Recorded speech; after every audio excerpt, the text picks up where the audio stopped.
Alright guys, it has been a super long while since I made a video. I've been swamped with work and school, and you know how things go. The Evil Dead came out. I owe you guys a video on that, just my thoughts. I saw it twice.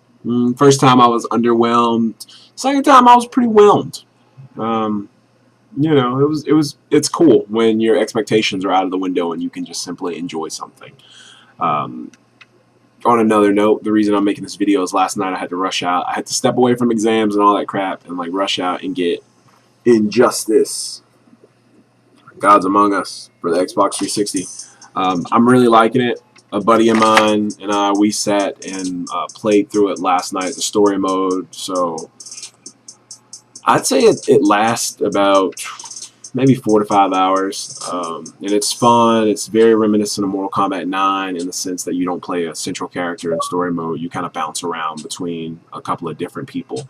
The actual mechanics of the game, the fighting aspect, it's fun. It caters to casual gamers, and then also, there's always those guys that are just going to embarrass you and make you never want to pick up a fighting game again. I feel like it caters to them, but not so much as it does for a casual pickup game. This isn't, Street Fighter or Marvel vs. Capcom. This is, Mortal Kombat, and that's always what they've done. I think Ed Boon's done an excellent job of taking the DC universe and kind of laying it over Mortal Kombat's playstyle. So the Unreal Engine looks amazing. Some of the environments on it, mind-blowing. Hawk Girl Special, she takes a person and ascends them to the heavens above, and looking at it in 1080, it looks gorgeous.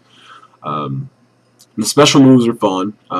They're not like a game changer. They definitely introduce some new things to the concept with wagers, which is a lot of fun. You kind of wager your special move, and depending on if you win during that clash, you can take away some regen points.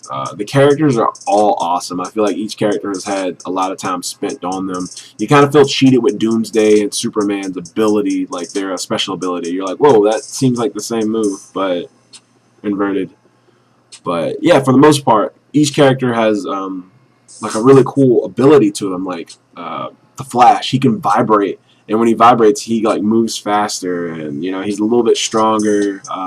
Deathstroke, Slade has um, a precision gun tuning, and it's cool. I think the Green Arrow, he has he can whip out different arrows. So he's got a freeze arrow or a lightning arrow. And they really spent the time on it, and there's a lot of training options in the game too. So if you want to take the time to really play with the big boys, you can. I touched on online for a minute. I played a King of the Hill match. Very much like playing an arcade. The guy that is winning will stay, and everyone else, the challengers, approach him. It's fun stuff.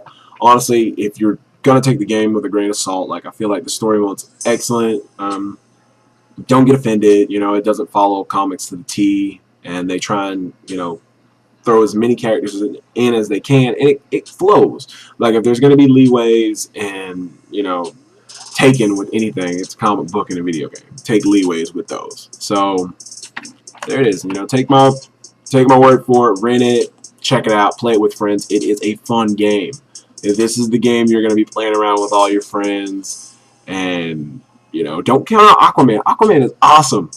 That dude is he was my favorite character in the game. Then I played as Nightwing and Hawk Girl, and I can't wait to see who they're gonna bring in next.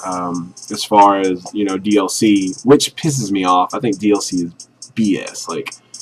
Why would you do that? Why would you release a game and say, hey, we have 4 characters we're gonna release, but you need to pay an additional $14 for a season pass in order to get them, or pay for them when they get here?